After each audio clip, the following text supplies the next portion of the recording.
Yesterday we talked about gravity, and today we're going to continue on with learning a little bit more about gravity.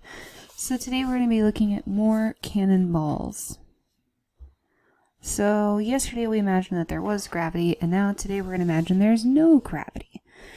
If I launched a cannonball straight up into the air at 80 feet per second, I need to make a table and create an equation for it. So I know that it's launching 80 feet in the air per second. So I have a equation y equals 80t, because t is in time and y is going to be our height. So if I plug in 0 at 0 seconds, I shouldn't be at anywhere in the sky. At 1 second, my cannonball should be 80 feet in the air. At 2 seconds, it should be 160 feet. All I'm doing is taking our seconds and multiplying it by our how many feet. So 80 times 3 is going to be 240 feet. And then for 4, it's going to be 320 feet. And then at 5, I'm going to hit 400 feet. Now the second part says I need to graph it and choose appropriate scales for my graph. So on my x-axis, I'm going to label this seconds for our time. So I'm actually going to space these out. I'm going to have 1 second here, 2 seconds, 3, and I'm going to go all the way to 5. Alright, and my y-axis is going to be height in feet. And I'm actually going to count by 40s so I can see it spaced out.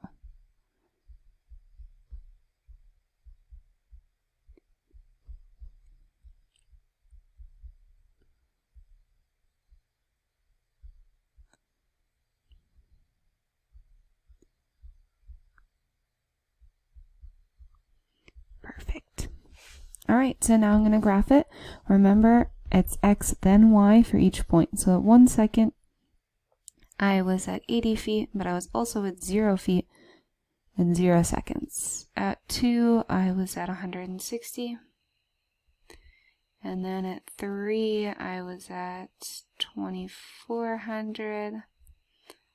And at 4, I was 32. And then at 5, it's going to be up here at 400. And I'm actually going to take my ruler and I'm going to draw and connect the lines. Now, as you can see, with no gravity, we have a linear line. The reason why is because if we have no gravity, we're just going to continue on into the air. The cannonball is never going to come down if we have no gravity. So that is going to be our graph.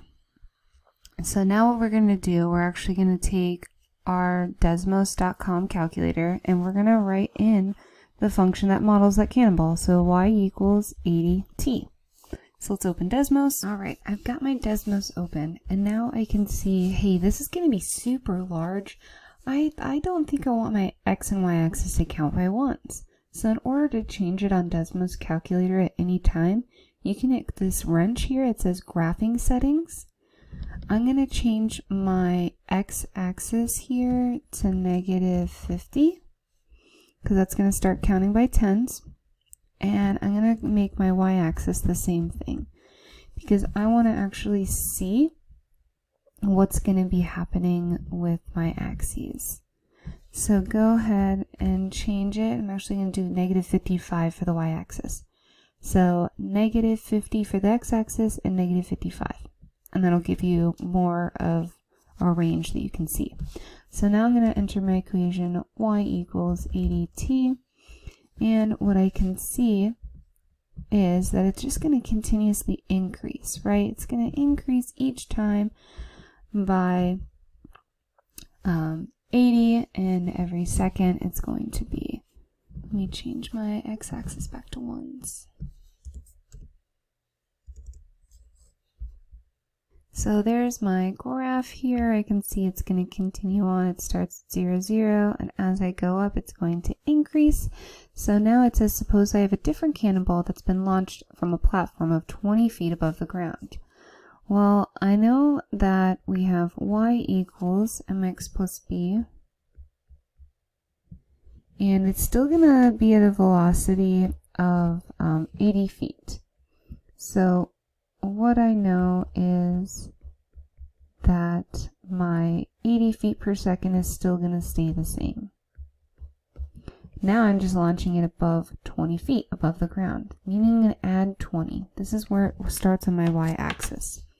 So now I'm going to enter y equals, on a second line, 80t plus 20. And as you can see, if I zoom in here on my blue graph, I can see it starts at 20, and it's going to be a much steeper line. It's going to be, because well, sorry, not a steeper line. It's going to start from a different point. That's why it's starting on the y-axis at 20. So now let's look at our few other questions here. For number 4, it says, now imagine that gravity is back. We're going to take our two functions and write two new ones. So we're going to take that y equals 80t and that y equals 80t plus 20, and we're going to throw gravity back onto it. Now, if you recall from the other day, our gravity was this 16t squared. Since we're launching a cannonball in the air, we need to make sure that, let me move it over a little bit, we need to make sure that we're using that in our problem. So for our red, I'm just going to label it red, our first equation, we had y equals 80t.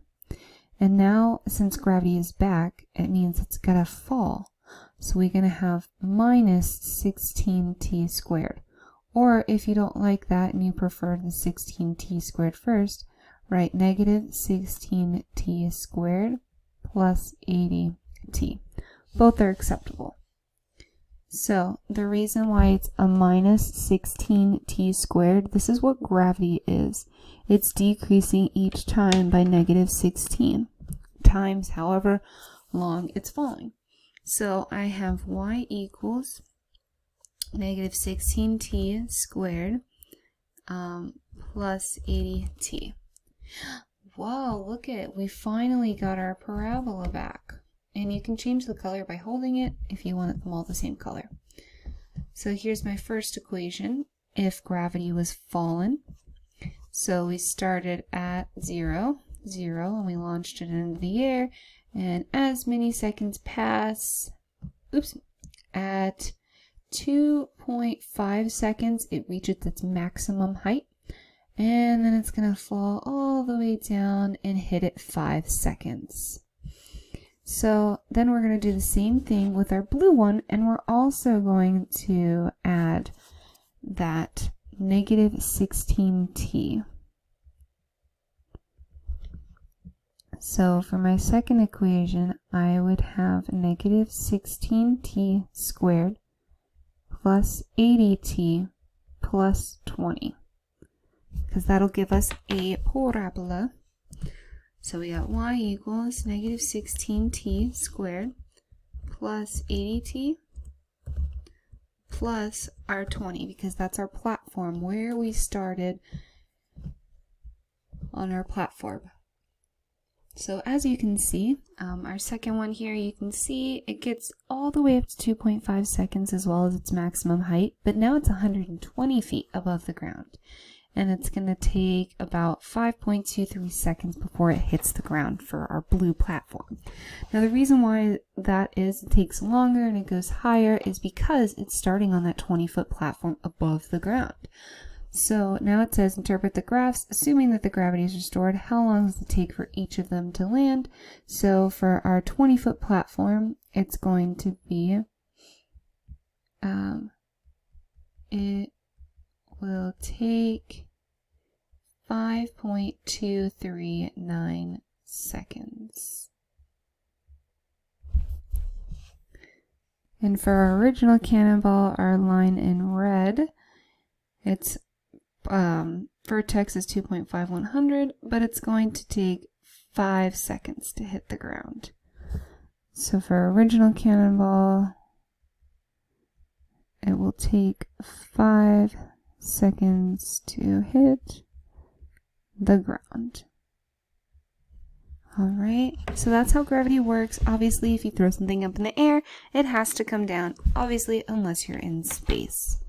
So go ahead and get finished on your 7 checkpoints that are due on Monday.